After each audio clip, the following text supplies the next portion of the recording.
సైన్స్ని అడ్డం పెట్టుకుని మన పురాణాలని నాస్తికులు వేలెత్తి చూపే ప్రతిసారి ఏదో ఒక సంఘటనతో నాస్తికుల తలదించుకునేలా చేస్తుంది.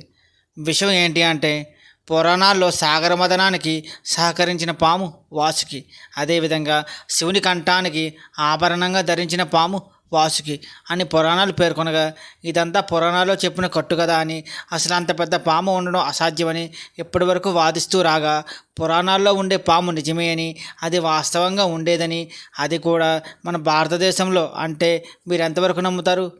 ఇది నేను చెప్తున్న విషయం కాదు, సాక్షాత్తు శాస్త్రవేత్తల పరిశోధనలో తేలింది. దానికి అదేంటి ఇప్పుడు చూద్దాం. శాస్త్రవేత్తలు కనుగొన్న పాము ఏకంగా 15 మీటర్ల పొడవు ఉండడం అందరినీ ఆశ్చర్యానికి గురి చేస్తుంది. తాజాగా గుజరాత్లోని కచ్ అనే ప్రాంతంలో ఈ పాము యొక్క అవశేషాలు దొరికాయి. ఐఐటి రూర్కీకి చెందిన బృందం కచ్లో నిర్వహించిన త్రవ్వకాల్లో ఈ పాము యొక్క అవశేషాలు బయటపడ్డాయి. వాటికి శాస్త్రవేత్తలు వాసుకి ఇండికస్ అనే పేరు పెట్టారు. ఈ పాముకి సంబంధించిన పూర్తిగా అవశేషాలు దొరకపోయినా ఉన్న వాటిని పెట్టి పాము యొక్క పొడవు మరియు బరువుని ఇలా అన్ని అంచనాలు వేశారు. ఆ పాము దాదాపు 15 మీటర్లు ఉండవచ్చని అంటున్నారు. అంటే దాదాపు 49 అడుగుల పొడవు అన్నమాట. అలాగే ఈ పాము యొక్క బరువు దాదాపు 1000 కిలోలు ఉండవచ్చని అంచనా వేస్తున్నారు. సైంటిఫిక్ రిపోర్ట్స్లో ప్రచురించిన కథనం ప్రకారం శాస్త్రవేత్తలు పాము వెన్నుముక భాగానికి చెందిన మొత్తం 27 ఎముకలు కనుగొన్నారు. ఇది విషం లేని పెద్ద కొండ చిలువ వంటిదని వెల్లడించారు. ఈ పాము జాతి ఎక్కువగా ఆఫ్రికా, యూరప్, భారత్లో జీవించినట్లు చెప్తున్నారు.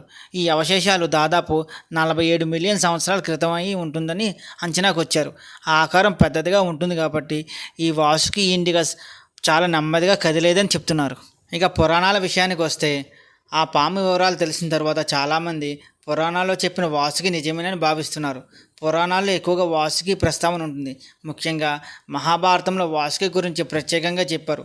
అంతేకాకుండా ఆ రోజుల్లోనే ఆ పాము యొక్క పొడవు మరియు బరువు గురించి ప్రస్తావన వచ్చింది. పురాణాల్లో వాసుకి యొక్క పొడవు కూడా 15 మీటర్లని, బరువు 1000 కిలోలని చెప్పారు. సాగరమథనం కూడా వాసుకి సహకారంతోనే జరిగిందని, దీంతో శివుడు కరుణించి వాసుకిని మెడలో ఆభరణంగా ధరించాడని చెప్తారు. పురాణాలకి సరిగ్గా సరిపోయేలా ఇప్పుడు ఈ వాసుకి ఇండికస్ అవశేషాలు ఉండడం అందరినీ ఆశ్చర్యానికి గురి చేస్తుంది. దీంతో పురాణాల్లో చెప్పిన ప్రతి విషయం నిజమే అని, అవి నెమ్మదిగా ప్రతి విషయం రుజువు కాక తప్పదని భావిస్తున్నారు. ఈ వీడియో మీకు నచ్చినట్లయితే మీ ఫ్రెండ్స్ అండ్ ఫ్యామిలీ మెంబర్స్కి షేర్ చేయండి. అలాగే ఈ వీడియోని లైక్ చేసి పక్కనే ఉన్న బెల్ ఐకాన్ని క్లిక్ చేయండి. అదేవిధంగా రాబోయే వీడియోస్ కోసం మన ఛానల్ని సబ్స్క్రైబ్ కూడా చేయండి.